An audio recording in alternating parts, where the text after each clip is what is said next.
Assalamualaikum warahmatullahi wabarakatuh. Perkenalkan, nama saya Tri Nur Widianto dengan NIM 43010200105. Di sini saya akan mempresentasikan sistem pakar. Pengertian sistem pakar. Sistem pakar adalah sebuah sistem yang dapat menentukan keahlian seorang pakar dalam menyampaikan masalah. 2. Sistem penunjang keputusan. 1. Pengertian sistem penunjang keputusan.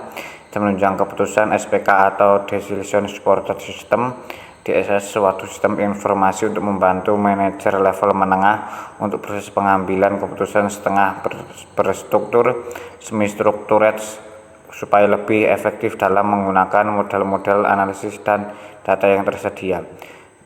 Jenis-jenis sistem penunjang keputusan: keputusan terprogram, keputusan tidak terprogram. 2. Manfaat pakar.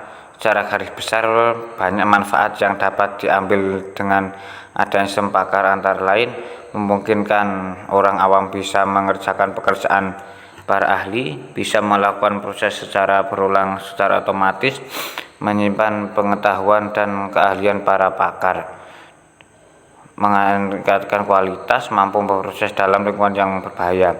2. Sistem penunjang keputusan. Pengertian sistem penunjang keputusan. Sistem penunjang keputusan SPK atau Decision Support System, suatu sistem informasi untuk membantu manajer level menengah untuk proses pengambilan keputusan setengah struktur semi-struktured supaya lebih efektif dengan menggunakan model-model data dan yang tersedia. Jenis-jenis sistem penunjang keputusan: keputusan terprogram, keputusan tidak terprogram. Kelebihan dan kekurangan sistem keputusan.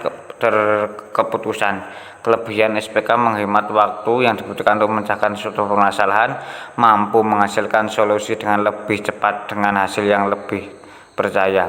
Kekurangan hal yang bersifat kemampuan manajemen dan bahkan bisa tidak dapat dimodelkan dalam sebuah sistem.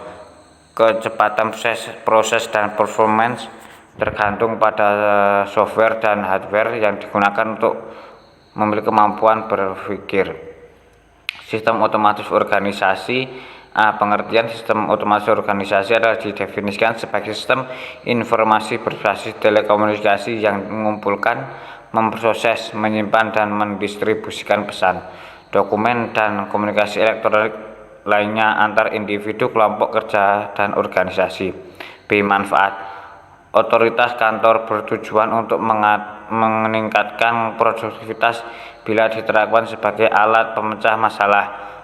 Otomatisasi kantor dapat memberikan kemampuan antar manajer untuk saling melakukan komunikasi dengan lebih baik selagi mereka memecahkan masalah. Berikut ini adalah beberapa manfaat yang dapat diperoleh perusahaan dan manfaatan dalam sistem otomatisasi kantor.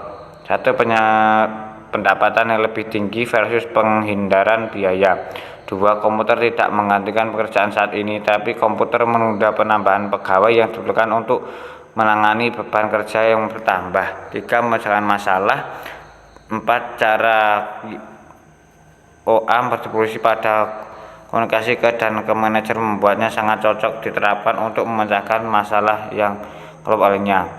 Demikian presentasi dari saya, akan dilanjutkan oleh presentasi selanjutnya. Selanjutnya, pengembangan sistem informasi. Definisi pengembangan sistem informasi itu pendekatan sistem yang lebih menekankan pada elemen atau komponennya. Mendefinisikan bahwa sistem adalah kumpulan dari elemen-elemen yang saling berinteraksi. Selanjutnya, metode pengembangan sistem informasi yaitu CBS, Computer Based Information System, life cycle atau yang disebut dengan siklus sistem informasi berbasis komputer. Ada juga sistem development, yaitu suatu sistem lama yang telah dikembangkan ke sistem yang baru. Selanjutnya ada prototyping dalam pengembangan sistem, di mana requirement diubah ke dalam sistem yang bekerja secara terus-menerus dan diperbaiki melalui kerjasama antara analisis dan user. Ada juga rapid application development menggunakan metode prototyping dan teknik terstruktur lainnya untuk menentukan kebutuhan user. Ada juga spiral model persis system evolution yang merangkai sifat iteratif dan rotatif. Ada juga join application, sebuah rangkaian metode yang memberikan kesempatan kepada user. Object oriented yaitu objek teknologi merupakan cara pengembangan sistem berdasarkan abstrak objek-objek. Ada juga functional decomposition yaitu menekankan pada pemecahan dari sistem ke dalam subset. End user yaitu keterlibatan langsung end user sangat menguntungkan. Outsourcing metode pengelolaan teknologi informasi dengan cara memindahkan pengelolaannya pada pihak lain. Ada juga penerapan pengembangan sistem informasi, pendekatan konvensional, ada juga pendekatan fungsional, pendekatan struktur data, informasi analisis, pendekatan objek. Selanjutnya database dan sistem manajemen database. Ada pengertian database, karakteristik database, software database. Pengertian database yaitu basis atau data basis data adalah kumpulan informasi yang disimpan di dalam komputer secara sistematis sehingga dapat diperiksa menggunakan program komputer. Secara konsep, basis data atau database merupakan kumpulan dari data-data yang membentuk satu berkas file yang saling berhubungan dengan tata cara tertentu. Karakteristik database yaitu self-describing, selain menyimpan suatu database juga mendeskripsikan data tersebut. Data and program initialization, pada umumnya suatu data sudah terbentuk dalam program.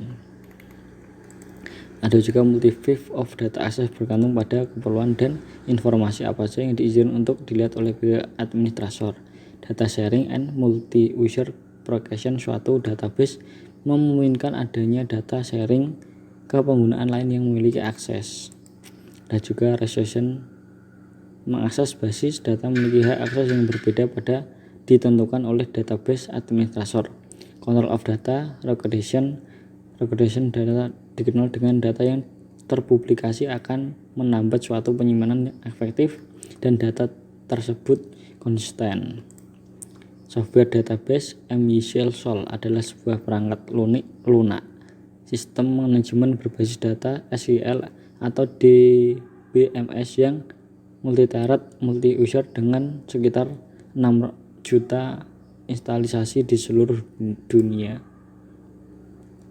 Microsoft Access adalah sebuah program aplikasi berbasis data komputer rasional yang ditunjuk untuk kalangan rumah dan perusahaan kecil hingga menengah.